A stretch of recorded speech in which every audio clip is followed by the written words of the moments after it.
Welcome to Scoop, where you get the scoop on this week's news. My name is Jenna, and this is Smarter News.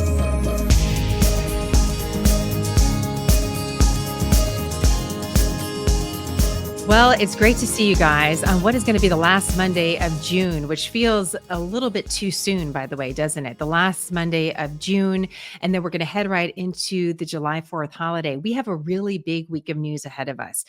We never know what to predict completely. Forecasting is like that. We see it with the weather. We have an idea of what's to come, but then there's all sorts of things that happen that we don't expect. So we approach this week with some humility, knowing that we're not going to know everything that's going to take place. However, the calendar is very helpful for us this week because we do know of certain large events, and we also know that we receive some information that is going to be part of the continued story this week. So we have brand new numbers on the U.S. southern and northern border that we're going to talk about. We have an expectation that we are going to get Supreme Court decisions this week, including one on the presidency that could have wide sweeping impact on the American presidency for years to come. And we also have our first scheduled presidential debate. Yes, it's already here. CNN is going to be hosting this on Thursday. And there's a big change from historic precedent that really matters for your experience. And this idea of a shared collective experience that the American public has with these debates. So it's a marked change. We're going to talk about what it means for you. And also what it means for us together. This idea of shared experience is something I've been thinking about since I read an article this morning that actually has to do with Ryan Seacrest. Don't worry, I'm going to pull these things together, I promise you. But this idea of shared experience with the American public, what are we actually sharing in collectively together at one time, rather than a lot of different experiences we're getting from the media at different points, because we're able to sort of create our own channels and consume our own experiences and control that, rather than turning, let's say, to a television set that is only going to have a limited number of options. So this is something I've been thinking a lot about, shared experience. And there's a part of this shared experience in all these stories. We all have a shared experience with the U.S. borders. Even if we don't live in a southern or northern state, the U.S. borders impacts the United States of America. Border is how a country defines itself. It has to do with our national security, our shared economy, what we stand for, our national identity. This idea of the Supreme Court is a shared experience, what the Supreme Court rules on, and how that ruling applies to our lives can impact all of us for multiple generations. And then we have the presidential debates and the experience that we're able to observe something at the same time together, like the Super Bowl, but different. And so all of these stories have that shared experience in them. I was a little bit worried jumping on live today. We talk about Smarter News being real news for real people. I love that idea. I love that we don't have the barriers that we typically do on a regular news broadcast. There are some positives and negatives to that. Absolutely. One of them is I'm kind of in a kind of office complex, and about 45 minutes ago, all of the landscapers showed up, with the blowers and the mowers and I thought, how am I going to figure this one out? Do I go outside and tell them to tune into Smarter News, but I'm going to need a little quiet out here? I mean, you can't really do that. But I also thought there was an interesting metaphor, perhaps. Have any of you ever used one of those blowers, to clean off your porch or the garage in our case?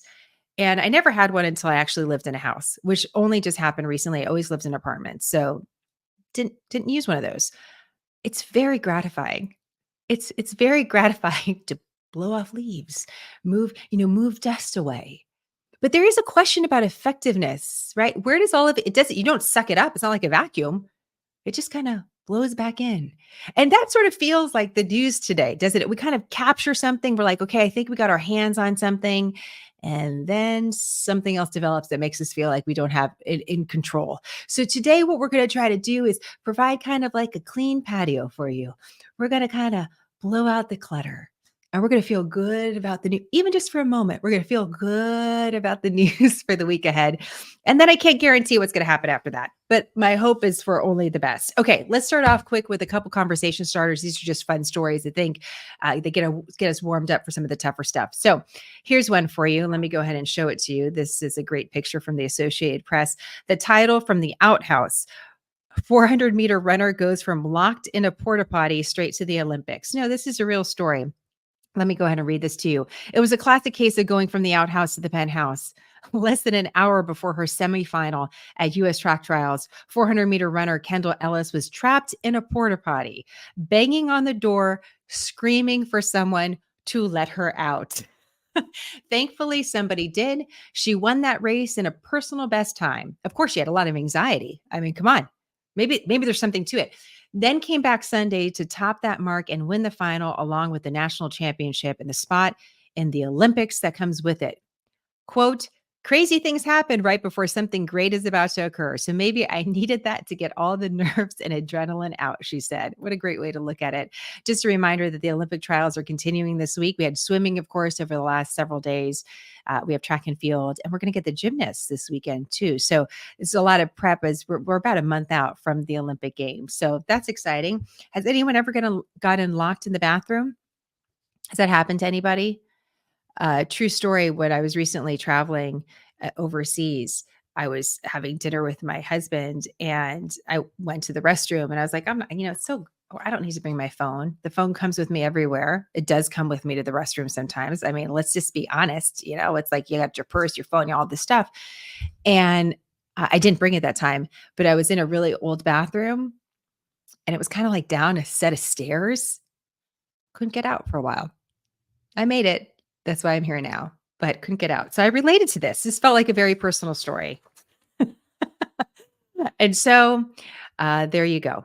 Let's go ahead on to the next one. Be careful out there. You never know. Is that the takeaway? You never know. Speaking of never knowing, here's something that could be something that could impact us. This is from the Wall Street Journal. Do Americans drink too much?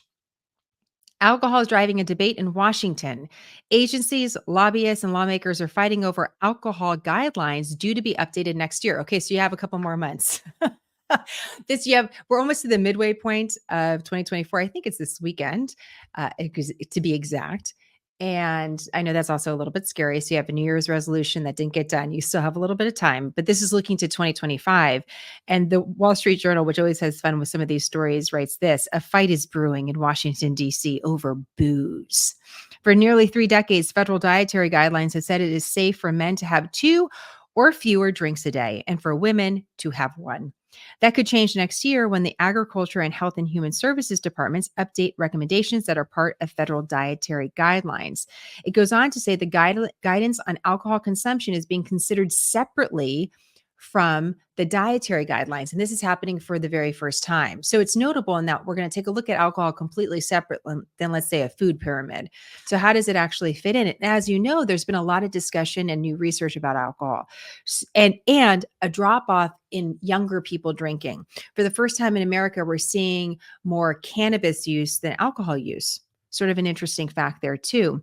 Did you know there's something called the Bourbon Caucus in Congress? This is true. This is our taxpayer money at work. The Bourbon Caucus, a bipartisan, thankfully, group of lawmakers. The group was founded in 2009 by a lawmaker from Kentucky, which considers itself the birthplace of bourbon and now has around 40 members. Those are the people we want to hang out with, right?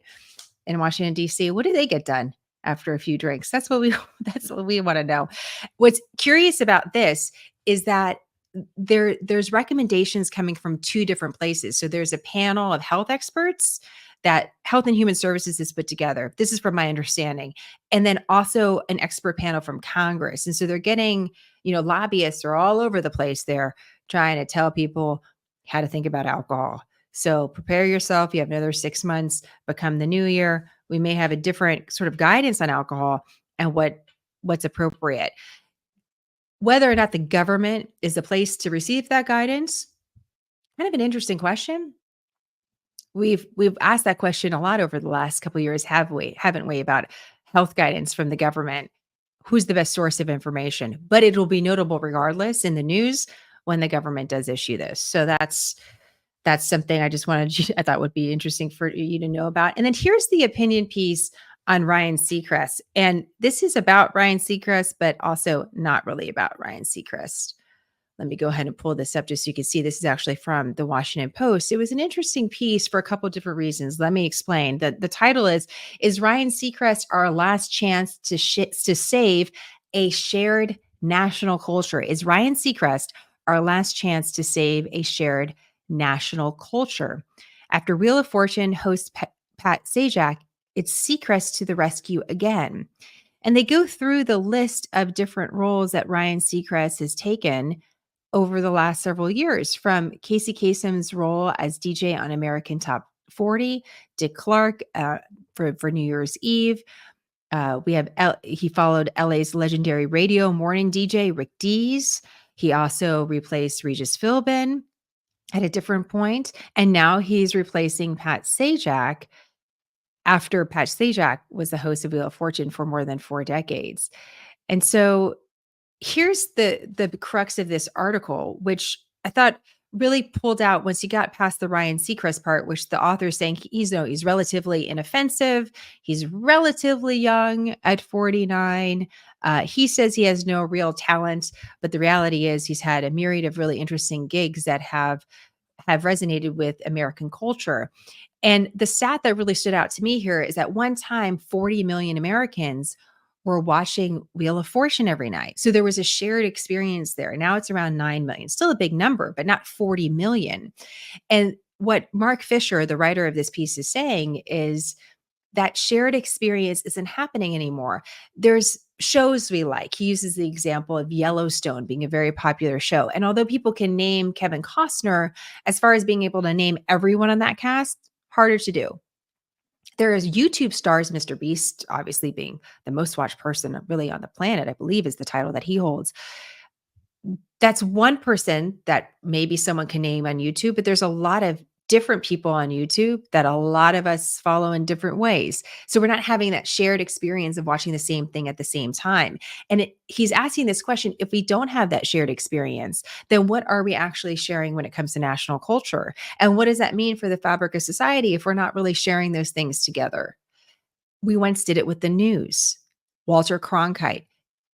You got a broad swath of the American public that would watch Walter Cronkite or Peter Jennings. And now we don't have that in the news anymore. So what does that mean for American culture? He sort of raises that question. He doesn't answer it, but I thought you would find that question really interesting too. And how do we bring back that shared experience when we're all really having different experiences with those that are responsible for telling America's story, which is one of the reasons why Smarter News matters, why nonpartisan news source, a place for you to come and collectively come from a lot of different backgrounds.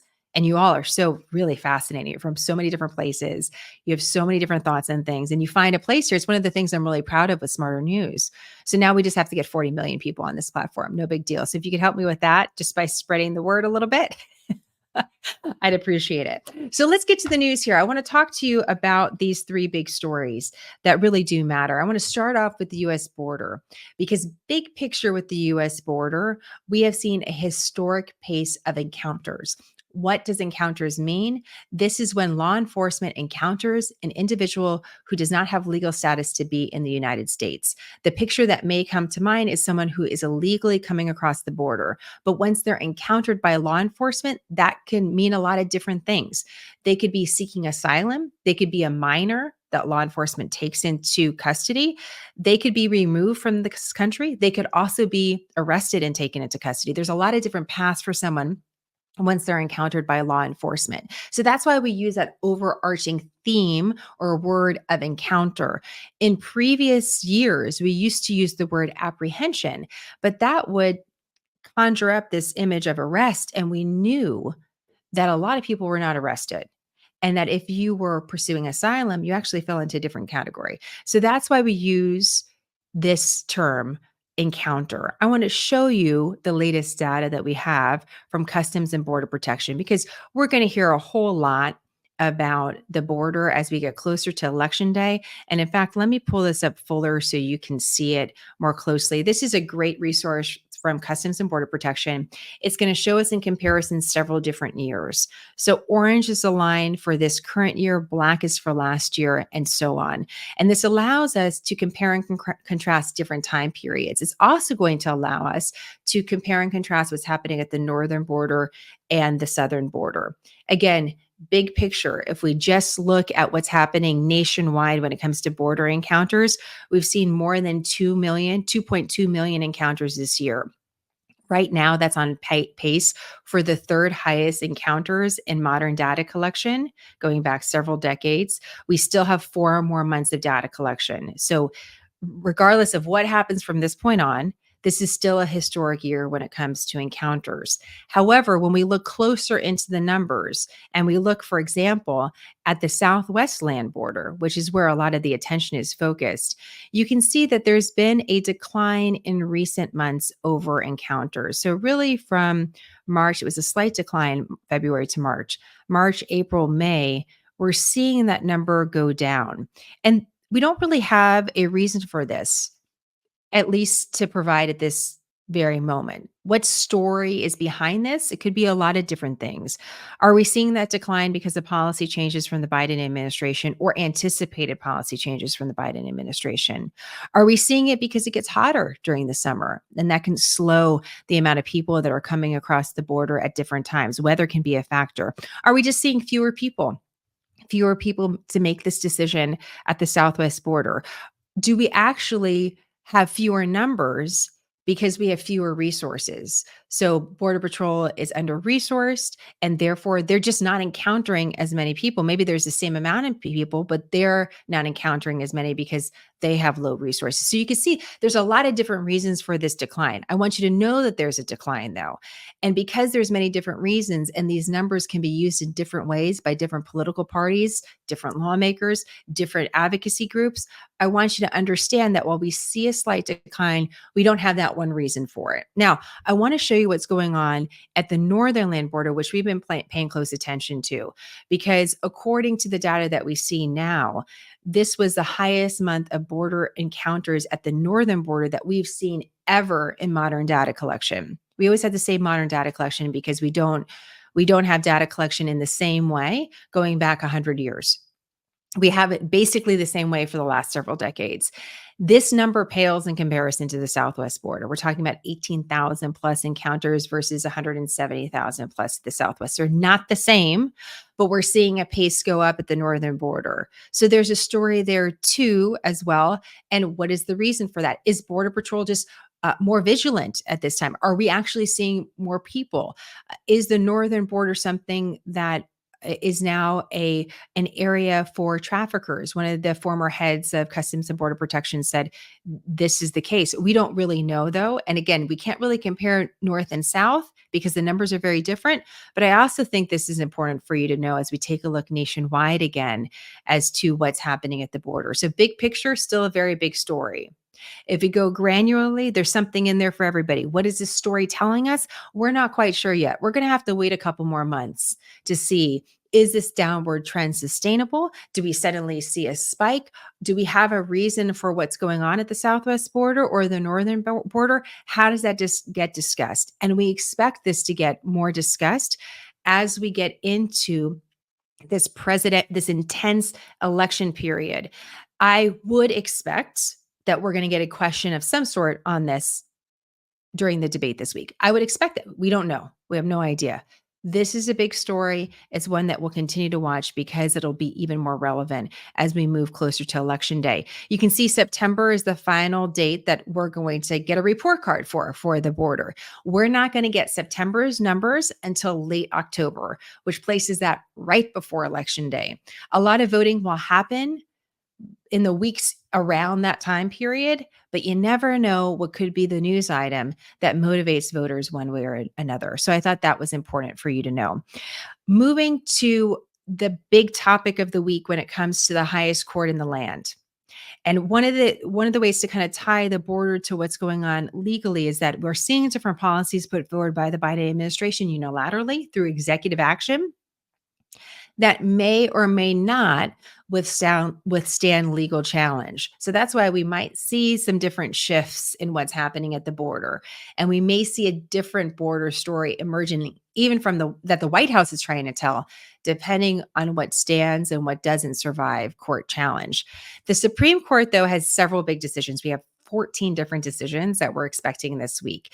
And we expect them based on the calendar to come on Wednesday. So we actually have a date for it. Doesn't mean we're not going to get decisions going into July. It's just not very typical. We usually end in June and everybody goes on vacation. Even the Supreme Court justices. I don't know if that's going to be the case this year. I don't know because we have a lot of different decisions. But the big one is about presidential immunity. And one thing I want you to know about this case is although this is incredibly important for the time that we share, it is so much bigger than this one moment. What the Supreme Court decides about presidential immunity and presidential prosecution, the potential for it, could impact the American presidency from now until kingdom come. So this decision will get heavily politicized immediately because we could see the decision applied to the cases potentially that former President Trump faces. But it's not just about him. So don't get totally sucked into that. We have to see how it's going to apply, but we also know that it's going to be bigger than that. So what am I talking about with presidential immunity? Big picture, there's a case in the DC federal court. The Justice Department says that President Trump is guilty of fraud and obstruction related to the 2020 election and events around January 6th. President Trump denies this. And former President Trump's team says, actually, you can't prosecute him because he's protected by presidential immunity, meaning the actions that he takes while president related to the presidency are protected by law. Sorry, you can't bring that case. The Department of Justice was anticipating this and really wanted the Supreme Court to weigh in. They wanted to get an answer on this quickly because they wanted this case to go to trial. That didn't happen. The speed of the court did not work exactly that way.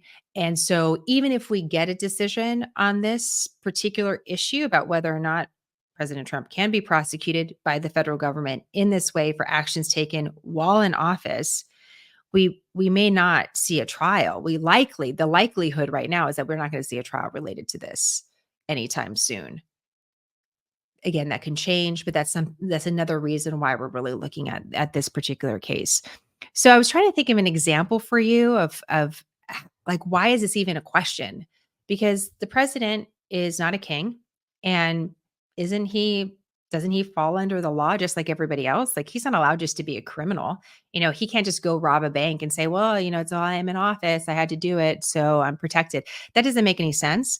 Why is this even a question? One of the reasons why it's a question is because of the nature of the work that the president does. And this feels a little opaque, but think about the conversations related to national security. Think about the conversations that a president is having on a regular basis regarding classified information, or the decisions that the president has to make or entertain at different times. What if even during a brainstorm session of how to combat terrorism, you're worried about what you're saying in private because you may be prosecuted by a civil liberties group, for example, at some point? What would that do to the presidency? What would that do to the thinking behind closed doors that is trying to protect the nation? But conversely, what if that thinking isn't protecting the nation? And what happens if it's criminal? So how do you thread the needle? What does that look like? And so that's one of the questions that we're going to be asking when we see the Supreme Court decision on this issue, is how narrow or expansive the ruling is. So can the president be prosecuted in certain ways at certain times, but criminally prosecuted, but not in other times? And what does that look like? And how does the Supreme Court write a decision that can be applied through so many different scenarios? We can't even name them all. So I was trying to think of an example for you because, again, how do we apply this? And I stumbled upon this story. I want to preface this story in that we don't actually know if this took place, but it's been widely talked about. In fact, so much so that the National Park Service took it on recently. And this has to do with former President Grant. President Grant, apparently, in the years following the Civil War, had a little problem. with speeding. Speeding, right. There's no cars. Speeding with horses. He likes to race his horses down the streets of Washington, D.C. This was the talk of the town. And in fact, he actually was cited previously right after the Civil War for doing this. I believe in Virginia. Let me see if I have that in front of me. But this was something he was known for. So although what I'm about to share with you has never been totally confirmed in Washington, D.C., apparently, no, actually, this happened in Washington, D.C. In 1866. There's evidence that Grant was pulled over for speeding while he was still a lieutenant general of the U.S. Army. So the story goes that after that while president, he continued to do this. And there was a former police officer that told this story many years later to a paper. But at the time, it was never publicized. And so the National Park Service is like, if this actually happened, wouldn't we have heard about it? And the likelihood is that we probably would have heard about it. It would have been national news even at that time. So there's a question about whether or not this took place. But according to this account, the officer saw President Grant speeding with his buddies, and it was a problem for public safety. And so he said, listen, you gotta cut it out, Mr. President. Enough. The president disobeyed. And then he was cited, ticketed, and arrested. This is the way the story goes. So if we were to take this story and apply presidential immunity, there'd be a question about whether or not President Grant was operating as president when he was arrested. If he was operating as president rather than just a personal hobby, is he protected from criminal prosecution? He has to get somewhere really fast. So that's why he was running to a meeting. So you can't arrest him. Other than he is president of the United States, but this was something he was doing in a personal capacity, and therefore he is open to criminal prosecution. You see how that could work? So I leave you with the story of a speedster president. Whether or not this actually took place, we don't know. But it's a good example. Like we could take that and apply it to modern day. There's a president and he's speeding down the road. He's on vacation and he's arrested for drunk driving, for something like that. Can he be arrested and criminally prosecuted for that? The president doesn't drive himself. But let's just say, for the sake, could he be arrested as a private citizen, even though he's serving as president of the United States? What if he was driving between official events? Then is he protected? You see how this brings up some really interesting questions. So this is why what we're going to watch for the Supreme Court matters, and also why it matters not just for this current case that President Trump faces, but for the presidency in the future. So who knew? President Grant liked to race. He liked speed. Fought for the Union, and then just liked to race down the streets of Washington, D.C. Apparently 13th Street specifically. So if you're there and you walk down 13th Street, just think of President Grant. Okay, quick final thing, and then we'll leave it here. I actually have some sound that I want to share with you. And this comes to the issue of presidential debates. So what's going on with presidential debates this year and why it really matters. Presidential debates matter and have mattered for several decades because we actually are able to see the two candidates face off in a live setting. We're able to observe how they not only answer questions, but how they behave. And we know that debates in the past seem to have swayed the public in a variety of different ways. So there's some debate about how much they matter. They certainly can spawn a news cycle of their own, depending on the behavior, the answers, and what takes place. In years past, in most of our lifetimes, the presidential debates were run by a nonpartisan nonprofit, the Commission on Presidential Debates. This organization exists for the reason to help moderate these debates, to be a buffer between the campaigns and the media and the American public. So we have something that is supposed to be independent, that helps choose the moderators from a variety of different news sources, helps produce this event. You get one live feed.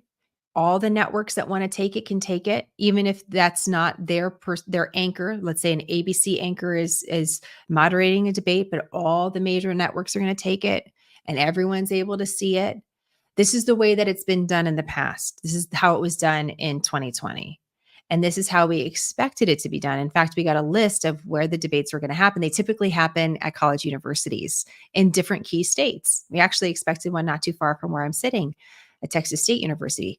There's a big question about, it's still on the schedule. There's a big question about whether it would take place. According to the campaigns, it's not.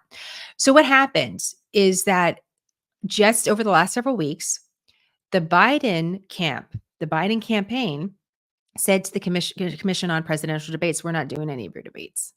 Sorry. We think you're outdated. We're not doing them. We want to do our own terms. And there's been a lot of theories as to why this took place.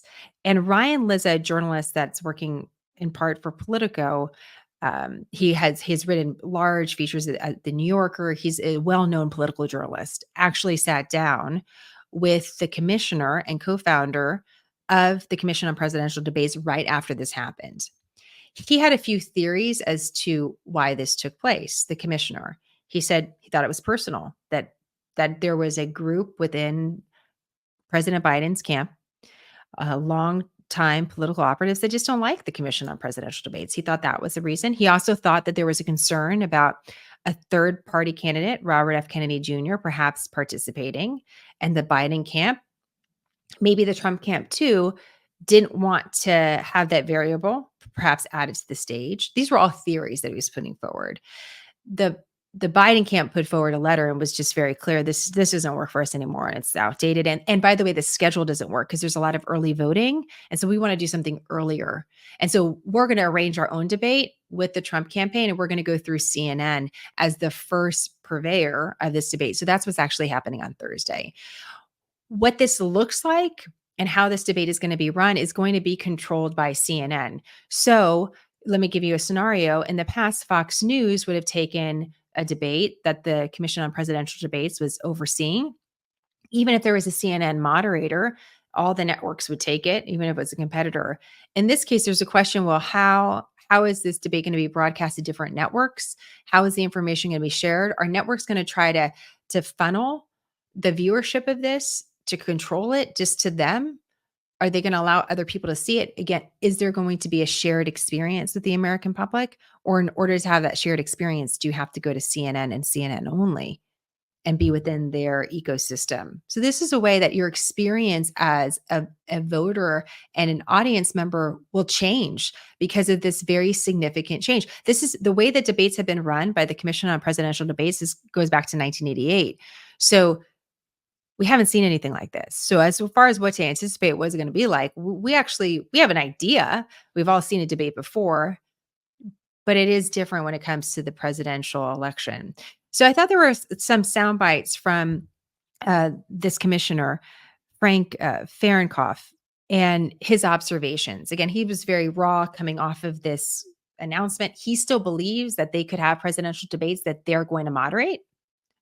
We don't know if that could take place. Their debate started in September.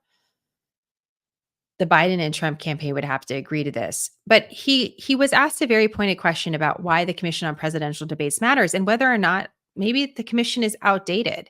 And I thought you would like to hear what he had to say. Why should your group, a group of unelected Washington officials, get to decide who the moderators are, when the debates are, where they are? Why should it be you guys through a process that some people would say is not that transparent? And correct me if you think any of the premises there are wrong. Who else would choose them? One of the reasons we were created was that the candidates, over 100 were canceled. Who's going to agree? And it was just, so we're down the middle. We're nonpartisan. We're neutral. And we're trying to make decisions on who should be the moderator based not on whether it's going to help my side or the other side, but who's going to do the best job of getting these candidates to tell the American people where they stand on the issues. You know, there's one other part of the debates that I think is very, very important. I've always looked at it as two things happen. If a debate is a good debate, number one, you've informed the American people where the candidates stand on issues that are important to them in their daily lives and so forth. The other was they get a feeling for the people. Who are these candidates? What's their personalities? Do they obey the rules? Are they courtesy? Is there courtesy there? It's very, very important. I've asked a lot of times, Frank, what have you learned after doing 33 debates? Is that the American 33, people, that's the number. 33, presidential, vice presidential. what have you learned? I said, I've learned that the American people would really like to like their president. And so I think that they're not only making decisions based upon the answers that are given, but how they handle themselves. Yeah. So I think that they're getting a perception on the human being that's up there, as well as learning where that person is and where they stand on the issues. If you don't get to a 34th debate and the CPD is gone, what do you think we will have lost? Well, I think we'd have lost a lot. And I say that because, unfortunately, I am really worried for my grandkids, what kind of country we're going to have. So many traditions, so much respect for other people. And he went on to talk about some of the relationship that he's had, coming from a certain political perspective and seeing the discourse that can take place through presidential debates that he thinks is important, formulating ideas, putting those ideas out there without the fear. I mean, there's always a fear that the public's not going to like your idea, but that we've entered a stage where even presenting a new idea, the cancel culture associated with that and how that's affecting free speech. I wrote down two things, that he observed the public likes to watch during a debate. Do they follow the rules?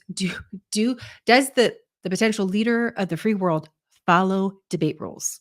What does that actually look like? And also his observation that the American public actually wants to like their president, that we actually really want to like the person. And it's not just about the policy, obviously. It's also about the personality and the behavior. And this is why the debates matter. I'm curious your thoughts on this. The debates in 2020 were challenging. I'm using that as a very generic term. It was a challenging time historically. There was all sorts of different challenges associated with the debates. There was a lot of yelling and arguing, and the behavior was actually one of the big takeaways from the debate rather than the substance. I'm curious how you're approaching this debate now, 4 years later. Believe it or not, it's hard to think that 4 years later. What do you really want from this? And do you think that there's something here of value for you, not only for you as a voter, but our shared experience together? Frank shared one more thing, and I'm going to leave you with this. We're going to come back and just talk briefly after it. But I want you to hear his answer to this particular question, because we always ask, why does this matter? Why does any of this matter? The news stories that we're covering. It matters because your story matters. And liberty is the pursuit of the story that you want to tell. This is why a free press matters, that we're able to present a lot of different options for you, a lot of different stories of what's happening in the world, why it matters. And then you're able to make some decisions as a free person about what sort of life you want to live and who you want to be part of that life, whether it's government or in your actual community, more closely attached. So I want you to listen to this. I wasn't expecting this. This is the last question of the interview. It's a reminder. You got to listen to the end, even if it's an hour plus. Listen to what he has to say here. Question on this show is always proposed by our last guest. So I'm going to ask you the question from our last guest, who happens to have been Speaker Mike Johnson. And then while you're answering that, come up with a question for our next guest, who you don't know who it's going to be. And his question, he said, what makes you proud to be an American? That's a very good question. That's one of the things I'm concerned about with the younger generation. I came from nothing. My dad was an automobile mechanic, worked in a gas station. He kidnapped my sister and I when I was 9 years old. And in those days... Your father kidnapped you and your sister? Yeah. In those days, you could only get a divorce in one place in the United States. This is 1949. And that was in Nevada. And he and my mom had been not getting along. They eventually got divorced later and went out to Reno. And for the first 6 months, we lived in a bus that didn't have wheels on and with an outside bathroom. And we started from scratch. I worked my way through college. I went in the Army. I read at a high school. There was a draft on. I served at Fort Ord in California, and then came back to the University of Nevada, Reno. And I worked a couple of places. I worked at the YMCA, and then I worked in the post office. I went and collected mail from all the mailboxes and threw it at night and so forth. And my wife, who I've been married to now for 62 years, she came from nothing also. And she worked and put me through law school at the University of California, Berkeley. I was there in the left-wing capital of the world. And then I went back to Reno, and I slowly started. I started as a lawyer at $500 a month. Wow. In Reno, Nevada. And then, then I worked and I got involved in politics. And I served my country.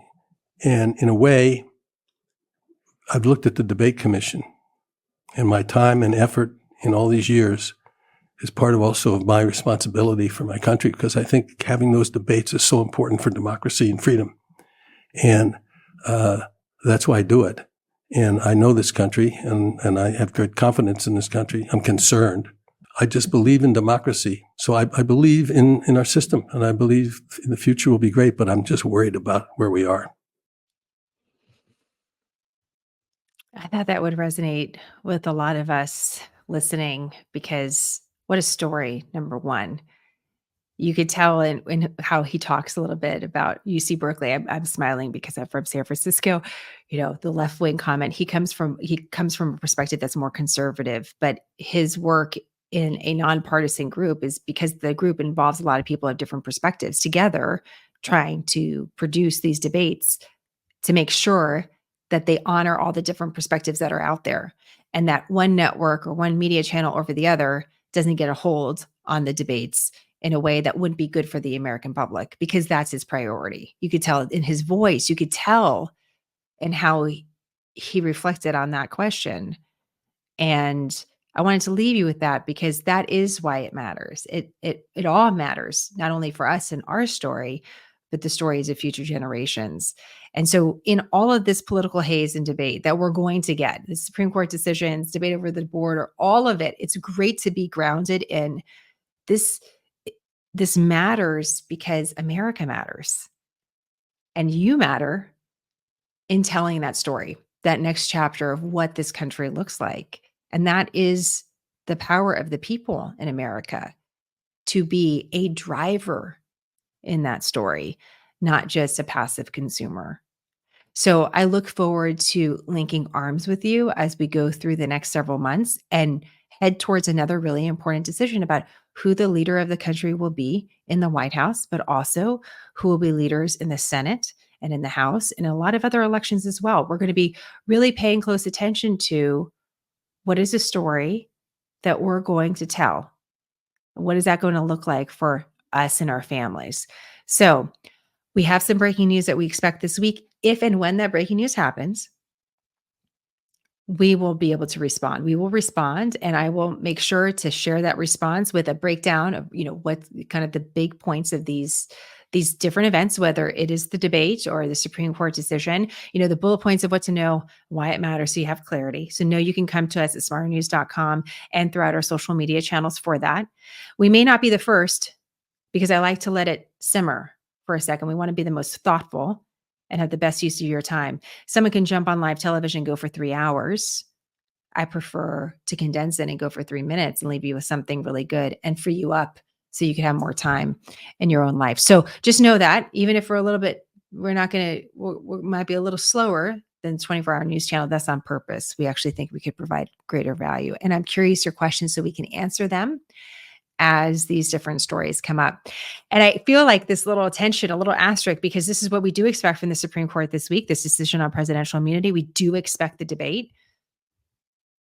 But until I see it, I'm going to wait to see it to believe it, because we're in that sort of a year where this is where there's some vulnerability. For example, if one media network is doing something and one campaign doesn't like it, what's holding that campaign to continue? There's some questions I have about this. So we're going to wait till the events happen, and then we'll move forward on that. I look forward to your questions and comments. As always, we'll have more on smarternews.com. And as always, thank you for being a part of Scoop and supporting Smarter News. We have a variety of different ways that you can do that. You can shop in our Smarter Shop. You can leave a tip. There's a tip jar in every little post that we have on our website if it feels good to you. I'm personally annoyed by all the tips that we get in those like you feel every single time you feel guilty, right? There's a line behind you. Everyone's watching. You're going to get 15%, 18%, or 20%. You're going to do a custom amount. We all know how that feels, right? So I want you to feel comfortable in how you're supporting us. Just being here and spreading the word about Smarter News is actually the most powerful thing that you can do. So thank you for your support. And we'll see you next time with more of The Scoop, scoop.smarternews.com, smarternews.com for the regular news. And we'll be back with breaking news as it happens with what's going on and why it matters. Have a great week, you guys. I'll talk to you soon. Bye. Thank you for believing in quick, concise, nonpartisan, smarter news.